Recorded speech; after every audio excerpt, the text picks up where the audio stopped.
Hi everyone, my name is Nick and this week's plant of the week is Hoya kerrii, commonly referred to as the heart Hoya or the sweetheart Hoya for the ever so adorable heart-shaped leaves that this houseplant sports.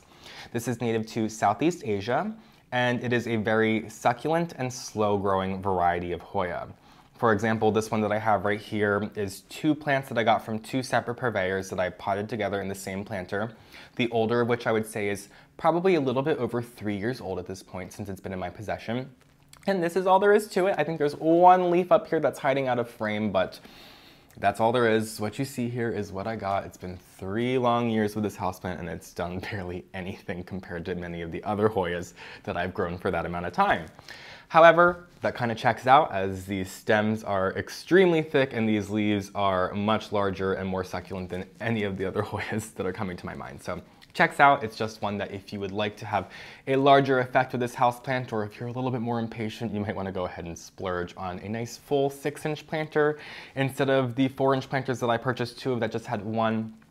So you can decide for yourself. I should also mention that this is often sold as single heart cuttings, like 1-leaf cuttings placed in a pot to look like just a heart coming out of the soil. Those specimens are most often offered around Valentine's Day, but they are also available year-round, so it's just something I would look out for because I wouldn't necessarily recommend purchasing one of those specimens for your Hoya kerrii in your home, as those are just single-leaf cuttings, and Hoyas do not grow from just single leaf cuttings in comparison to like other succulents like a crassula or perhaps peperomias that you can propagate from a single leaf cutting. In fact, I see just a random peperomia leaf that fell into my soil here from up above that I can just place inside and that will grow into a new plant. But these Hoyas with a single leaf will not grow into a new plant. The only way that those single leaf specimens will grow into a new plant is if the growers made a mistake and accidentally notched some of the main stem here where the new growth can come out of, or perhaps if they were cutting one off of the top of the plant, like one of the ones up here, and just for convenience they cut off the top of the plant and it already had the stem in it. So you could say there is a chance if you purchase one of these heart-shaped varieties that are out there that you could have a specimen in the long run, but I would just recommend skipping that game of chance right there and spending just a little bit more for an already established plant because it really isn't going to cost that much more. So the care for this houseplant, like I said, this is a very succulent variety of Hoya. So this is one that you can treat mostly like a succulent and cactus. So this is going to want to be grown in high light conditions. In my old apartment, I was growing this in south-facing light, and it seemed to appreciate that a lot more because that's where I got all of the growth in this houseplant.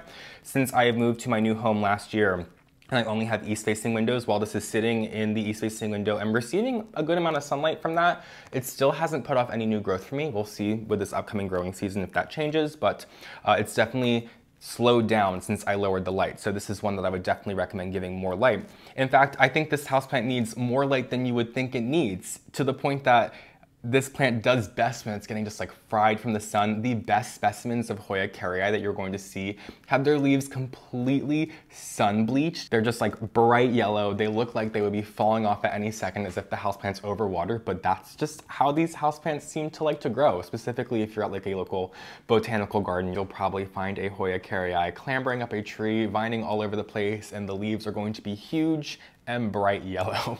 They're definitely a lot happier in those conditions than what I have here in my home, but I would admit as houseplant enthusiasts that we would probably prefer Hoya kerrii looking a little bit more green, as that's what we appreciate in our home for the aesthetics. As for the soil mixture, you're definitely going to want to make sure to cater towards the fact that this Hoya is extremely succulent. So the mixture that I have in here is a peat base with a heaping amount of perlite and orchid bark. I'd say there's probably more perlite and orchid bark in this planter than there is the peat-based soil.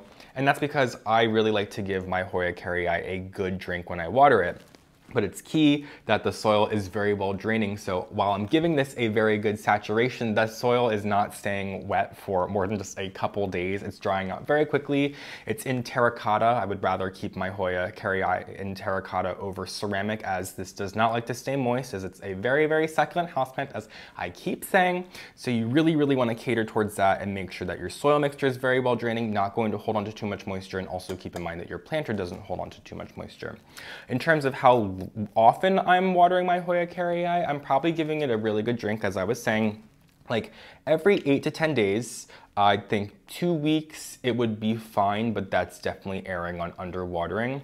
The issue that I find with my Hoya kerrii, even though it's a very succulent houseplant, as I'm trying to drive home, if I err too far on underwatering, these leaves do pucker a little bit too much. They'll get kind of shriveled. And since this is so succulent, it takes a lot of time to recover from that shriveling in comparison to like a Hoya carnosa or pubicalyx that only takes like a day's time to recover from drought. So just to keep your Hoya kerrii looking in tip-top shape, you definitely want to make sure that you're keeping the water up inside this houseplant. It does hold on to a lot of water, but it will lose that water and take a lot of time to reabsorb it.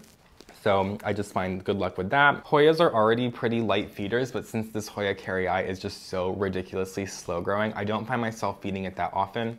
I'm probably giving it a water-soluble fertilizer twice a year, I'd say, a houseplant fertilizer that's cut in half just during the growing season. However, I do also like to, every now and again, give it a spritz with an orchid spray fertilizer. That's a trick that I've learned from social media over the last couple years to get your Hoyas to put up a little bit more growth. Does my Hoya kerrii put off new growth from the orchid spray fertilizer? No, but my other ones do, so I keep that in mind and I try to keep up to par with this one. Also, as with other Hoyas, this can be a little bit more susceptible to mealybugs. However, as this is a very, very succulent Hoya, oh my god, I'm trying not to say it anymore, this will not really be affected by the mealybugs. You might just find them attracted to this plant if you already have like a mealybug infestation somewhere else in your home. So just be mindful to keep this one clean, but it's usually not going to be an issue because it's just such a thick plant. You're going to have a really easy time cleaning this off and making sure that the mealybugs are kept at bay. Just something to keep in mind, like I was saying. But if you're just bringing a Hoya kerrii into your home and you're not really a huge Hoya grower or you don't have a mealybug problem, I wouldn't really worry about it at all. This can take a pretty wide range of temperature too, I'm pretty sure. Hoyas, I think, can take like as low as 50 degrees, but this kerrii is really good at handling heat. So I think this can probably handle like the outdoor heat in some more extreme areas. I don't know if this can handle like more than like 100 degrees, but I think it can probably handle like a 90-degree day, no problem at all. So something to keep in mind as well if you do like to keep your Hoyas outside.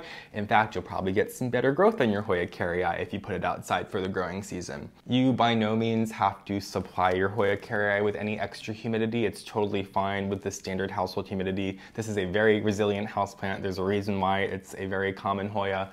But if you do want to give it some extra humidity, of course, in its natural habitat where it grows and in the botanical gardens, these grow much better. So if you would like to have your Hoya kerrii growing in tippy-top shape, a little bit more humidity is fine, but it's not something that I bother doing. But maybe that's the reason why mine is such a slow grower.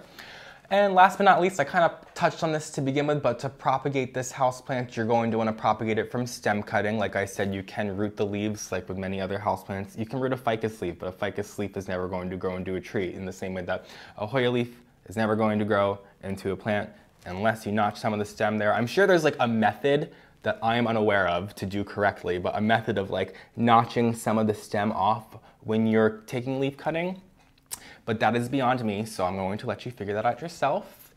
But besides that, I think that's all I have to say about this really adorable houseplant. I wish I got this in time for Plant of the Week last week since it was Valentine's Day, but maybe your lover or significant other or close friend or family member gave you a nice Hoya kerrii for Valentine's Day if you're a plant person, even though you're probably not going to get any new growth on that thing anytime soon if you just got it, but still best to be prepared. So thank you guys so much for joining me today. If you don't already follow me on Instagram at Philly Foliage, subscribe to my channel, and I will see you guys next week. Have a great day.